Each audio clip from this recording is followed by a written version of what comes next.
મહેરબાની કરીને કોઈને પૈસા આપે તો તું જાણે. અમારું તો ખાલી ભાજપના સિસ્ટમમાં આવતું છે 2% પેલા આમ લેતા છે ને, આ જાહેરમાં કહું છું. એ સિવાય જો એક પૈસા કોઈને આપ્યો હું ને તું સામે છે પછી. જલાલપુરના ધારાસભ્ય આરસી પટેલ આખરે કયા કમિશન અને કઈ કટકીની વાત કરી રહ્યા છે? આ રહસ્યને લઈને સવાલ ઉઠી રહ્યા છે.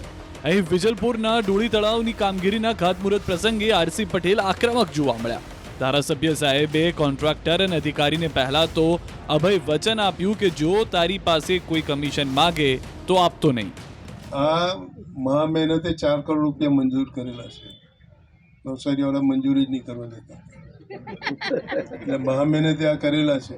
કામ અમને અપ ટુ ડેટ જોઈએ તો કોઈ પાસે પૈસા માગે તો મને કહેજો કે ભાઈ અમારા આટલા ટકા થાય. મહેરબાની કરીને કોઈને પૈસા આપે તો તું જાણે. સરકારી કામમાં આ રીતે ભ્રષ્ટાચાર નાબૂદ કરવા માટે એક ધારાસભ્ય આ રીતે સાથ આપે તો બીજું શું જોઈએ? જો કે આટલી વાત કર્યા બાદ ધારાસભ્ય સાહેબે બીજી એક વાત કરી, જેનું રહસ્ય અકબંધ છે. તમે જ સાંભળો. મહેરબાની કરીને કોઈને પૈસા આપે તો તું જાણે. અમારું તો ખાલી ભાજપના સિસ્ટમમાં આવતું છે 2% પેલા આમ લેતા છે ને, આ જાહેરમાં કહું છું. એ સિવાય જો એક પૈસા કોઈને આપ્યો હું ને તું સામે છે પછી. હું કોઈ માગવા એટલે મારા પર ફોન લગાવી દો ને એટલે વાત કરી લે કોઈ પણ વ્યક્તિ. એટલે એક પણ પૈસો કોઈને આપવો નહીં. આ 4 કરોડ લડીને લાવેલા છે કે આ લોકોને આપવા સારું નથી લાવેલા આપણે, પણ કામ તારું કોઈ પણ જાતનું કચાશ નહીં રહેવી જોઈએ. મને એક પણ વ્યક્તિ અહીંયાથી ફરિયાદ કરી હું તારી ચામડી પડી નાખા. ધારાસભ્ય આરસી પટેલ ખરેખર શું કહેવા માંગે છે એ સ્પષ્ટ થતું નથી. કોણ ટકાવારી માંગે છે અને 2% કટકીનું શું રહસ્ય છે એ સવાલનો જવાબ હજુ સુધી મળ્યો નથી. આશા રાખીએ કે ખુદ ધારાસભ્ય જ આ મામલે કોઈ ખુલાસો જરૂર કરશે, જેનાથી સામાન્ય લોકોના જ્ઞાનમાં વધારો થાય. મહેરબાની કરીને કોઈને પૈસા આપે તો તું જાણે. અમારું તો ખાલી ભાજપના સિસ્ટમમાં આવતું છે 2% પેલા આમ લેતા છે ને, આ જાહેરમાં કહું છું. એ સિવાય જો એક પૈસા કોઈને આપ્યો હું ને તું સામે છે પછી. જલાલપુરના ધારાસભ્ય આરસી પટેલ આખરે કયા કમિશન અને કઈ કટકીની વાત કરી રહ્યા છે? આ રહસ્યને લઈને સવાલ ઉઠી રહ્યા છે. અહીં વિજલપુરના ડોળી તળાવની કામગીરીના ખાતમુહૂર્ત પ્રસંગે આરસી પટેલ આક્રમક જોવા મળ્યા.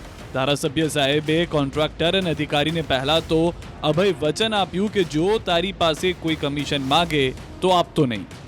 આ મહા મહેનતે 4 કરોડ રૂપિયા મંજૂર કરેલા છે. નવસારીવાળા મંજૂરી જ નહીં કરવા દેતા, એટલે મહા મહેનતે આ કરેલા છે. કામ અમને અપ ટુ ડેટ જોઈએ તો કોઈ પાસે પૈસા માગે તો મને કહેજો કે ભાઈ અમારા આટલા ટકા થાય.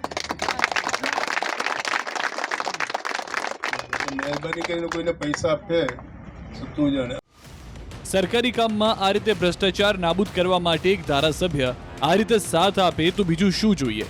જો કે આટલી વાત કર્યા બાદ ધારાસભ્ય સાહેબે બીજી એક વાત કરી, જેનું રહસ્ય અકબંધ છે. તમે જ સાંભળો.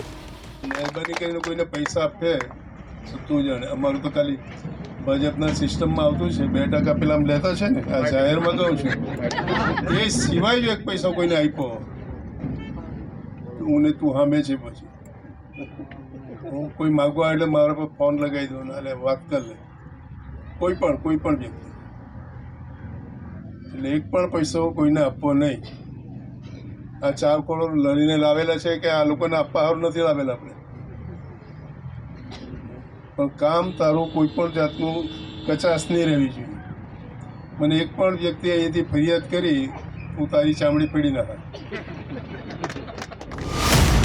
ધારાસભ્ય આરસી પટેલ ખરેખર શું કહેવા માંગે છે એ સ્પષ્ટ થતું નથી. કોણ ટકાવારી માંગે છે અને 2% કટકીનું શું રહસ્ય છે એ સવાલનો જવાબ હજુ સુધી મળ્યો નથી. આશા રાખીએ કે ખુદ ધારાસભ્ય જ આ મામલે કોઈ ખુલાસો જરૂર કરશે, જેનાથી સામાન્ય લોકોના જ્ઞાનમાં વધારો થાય.